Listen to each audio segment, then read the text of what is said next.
Lizzie présente La déraison d'Agnès Martin-Lugan, lu par Bénédicte Charton et Yann Sandberg.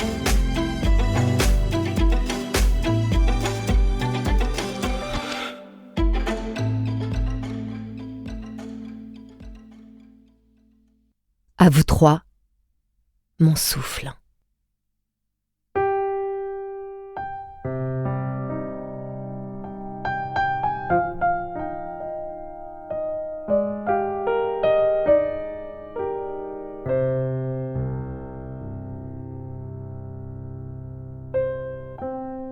Il n'y a de vrai au monde que de déraisonner d'amour. Alfred de Musset, il ne faut jurer de rien.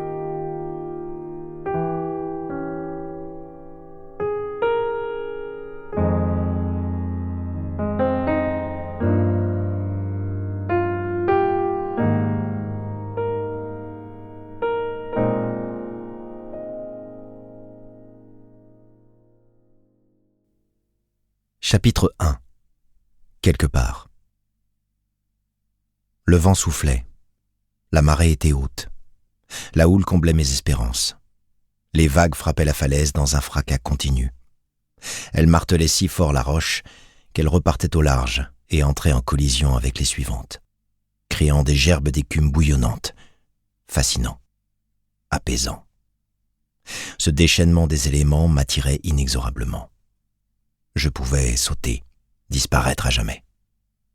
Enfin. On ne me retrouverait pas, ou alors dans plusieurs semaines.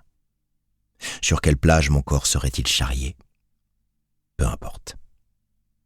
Était-ce le moment, celui que j'attendais depuis si longtemps ? Rien ne me retenait. Un rire amer s'échappa de ma bouche, tandis que la pluie s'abattait sur moi. J'y étais. Un pas. Un deuxième. Un troisième. Et j'étais au bord, prêt à basculer. Le précipice m'appelait. Les yeux fermés, je convoquais des notes, les accords qui m'accompagneraient. Mon esprit les jouait dans une dernière partition. Le visage de Nathan m'apparut. Je reculais en chancelant, la respiration courte. Si courte que je dus reposer mes bras sur mes genoux, le corps brisé en deux. À croire que j'avais couru. Mon regard foudroya la tempête, venue trop tôt.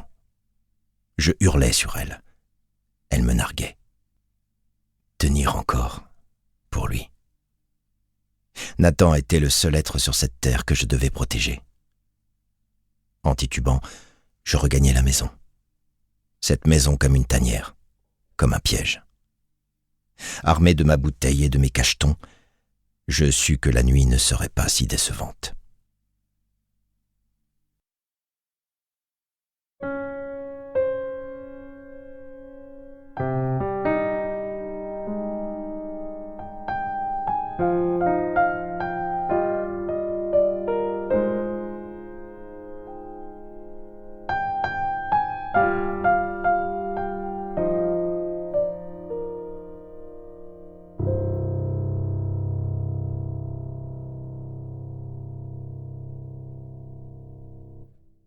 Chapitre 2.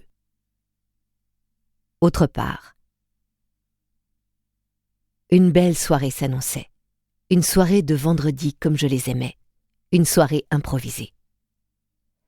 Un message de Suzanne, ma sœur aînée, en fin d'après-midi. Quelque chose de prévu ce soir ?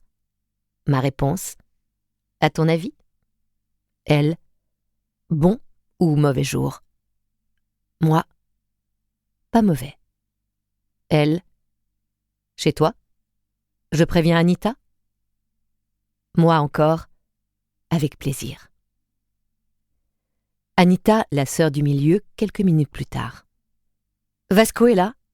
Il faut qu'il s'occupe du dîner, sinon on ne vient pas. Ma réaction immédiate, frapper à la porte du bureau voisin, celui du potentiel cuisinier. Ce soir chez moi, avec mes sœurs. C'est toi qui vois, pas d'obligation. Vasco me lança un de ses grands sourires doux, rassurant en toutes circonstances. « On en est où dans ton frigo ?» Une expression contrite et un haussement d'épaule qui voulait tout dire. D'un geste brusque, il fit rouler son fauteuil en arrière et croisa nonchalamment les bras derrière son cou. Il me dévisageait désabusé, ne sachant comment réagir. Devait-il me gronder, tel un maître d'école face à un élève indiscipliné, ou renoncer et s'amuser de ma légèreté? Je luttai contre un fou rire. « Madeleine !» râla-t-il, « je t'ai déjà prévenu que si tu persévérais à ne faire aucun effort pour te nourrir, je finirais par m'installer chez toi. » Je craquai et riais aux éclats sous son regard ému que j'aurais préféré ne pas remarquer. Son émotion m'était difficilement supportable. Faire souffrir les gens que j'aimais avait toujours été terrible pour moi. Désormais, c'était intolérable. J'étais pourtant impuissante. « On peut donc compter sur toi ?» repris-je d'un ton que je souhaitais malicieux. Ses yeux au ciel en guise de réponse. Nous espérons que vous avez apprécié cet aperçu. Pour continuer à écouter ce livre audio sur Google Play Livres, utilisez le lien dans la description de la vidéo.